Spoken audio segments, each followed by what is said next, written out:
ಸಾರಿಗೆ ಇಲಾಖೆಯ ನೌಕರರು ಏನು ನಾಳೆಯಿಂದ ಪ್ರತಿಭಟನೆಯನ್ನ ಹಮ್ಮಿಕೊಳ್ತೇವೆ ಅಂತ ಹೇಳಿ ಕರೆ ಕೊಟ್ಟಿದ್ದಾರೆ. ಸಾರಿಗೆ ಇಲಾಖೆಯ ನೌಕರರ ಜೊತೆಗೆ ಭಾರತೀಯ ಜನತಾ ಪಕ್ಷ ನಿಲ್ಲತ್ತೆ. ಎರಡನೇದಾಗಿ ಸಾರಿಗೆ ಇಲಾಖೆಯನ್ನ ಸಮಾಧಿ ಮಾಡುವ ಮಟ್ಟಕ್ಕೆ ಈ ಸರ್ಕಾರ ಬಂದು ನಿಂತಿದೆ. ದುರಂತ ಏನು ಅಂದ್ರೆ ಸಾರಿಗೆ ಇಲಾಖೆಯ ಸಚಿವರಿಗೆ ತನ್ನ ಇಲಾಖೆಯ ಆರ್ಥಿಕ ಸ್ಥಿತಿಗತಿ ಏನು ಅನ್ನೋದೇ ಅರ್ಥ ಆಗಿಲ್ಲ. The transport minister doesn't knowing the fiscal position of his department. ತನ್ನ ಮಾನ್ಯ ರಾಮಲಿಂಗಾರೆಡ್ಡಿ ಅವರು ಪತ್ರಿಕಾಗೋಷ್ಠಿಯಲ್ಲಿ ಹೇಳ್ತಾರೆ ಬಹಳ ಲಾಭದಲ್ಲೇ ನಡೀತಾ ಇದೆ ಅಂತ. ಸಚಿವರೇ ಇಷ್ಟು ಅಜ್ಞಾನಿಗಳು ಆಗ್ಬಿಟ್ರೆ ಇನ್ನು ಜನಸಾಮಾನ್ಯರ ಪಾಡು ಏನಾಗತ್ತೆ? ಸೊ ಸಾರಿಗೆ ಇಲಾಖೆಯನ್ನ ಹಿಂದೆ ಬಹಳಷ್ಟು ಜನ ಸುಧಾರಿಸುವಂತಹ ಪ್ರಯತ್ನವನ್ನ ಮಾಡಿದ್ರು. ವಿಶೇಷವಾಗಿ ನಿವೃತ್ತ IAS ಅಧಿಕಾರಿ ಉಪೇಂದ್ರ ತ್ರಿಪಾಠಿ ಅವರು ಬಿಎಂಟಿಸಿಯ ಎಂಡಿ ಆಗಿದ್ದಾಗ ಬಿಎಂಟಿಸಿಯನ್ನ ನಷ್ಟದಲ್ಲಿ ಇದ್ದಂತಹ ಸಂಸ್ಥೆಯನ್ನ ಲಾಭಕ್ಕೆ ತಂದ್ರು. ಅವರು ಆ ಇಲಾಖೆಯನ್ನ ಬಿಡುವಾಗ ಬಹಳಷ್ಟು ಆಸ್ತಿಯನ್ನ ಮಾಡಿದ್ರು. 700 ಕೋಟಿ ಹಣವನ್ನ ಡಿಪಾಸಿಟ್ ಇಟ್ಟಿದ್ರು.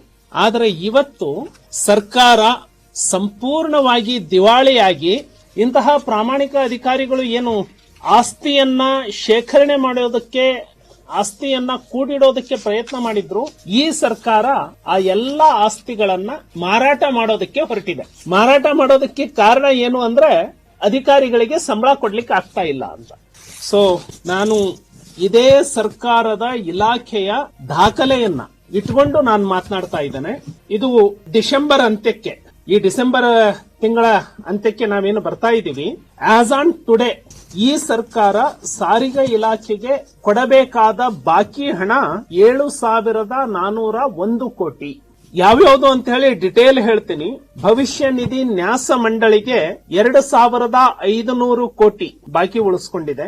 ನಿವೃತ್ತ ನೌಕರರ ಬಾಕಿ 362 ಕೋಟಿ. ಸಿಬ್ಬಂದಿಗಳ ಬಾಕಿ ಪಾವತಿ, ಸರಬರಾಜುದಾರರ ಬಿಲ್ ಪಾವತಿ, ಇಂಧನ ಬಾಕಿ ಸೇರಿದಂತೆ 1,000 ಕೋಟಿ.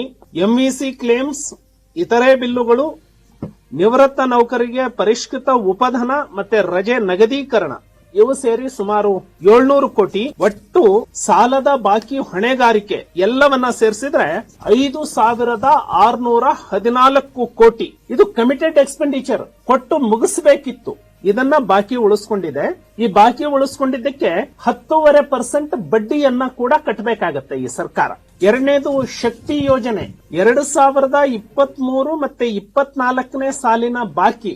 ಈಗ 25, 26, 24, 25 ಆರ್ಥಿಕ ವರ್ಷ ಮುಗಿತಾ ಇದೆ. 23, 24ರ ಬಾಕಿ ಇವರು ಉಳಿಸ್ಕೊಂಡಿದ್ದು 1,180 ಕೋಟಿ.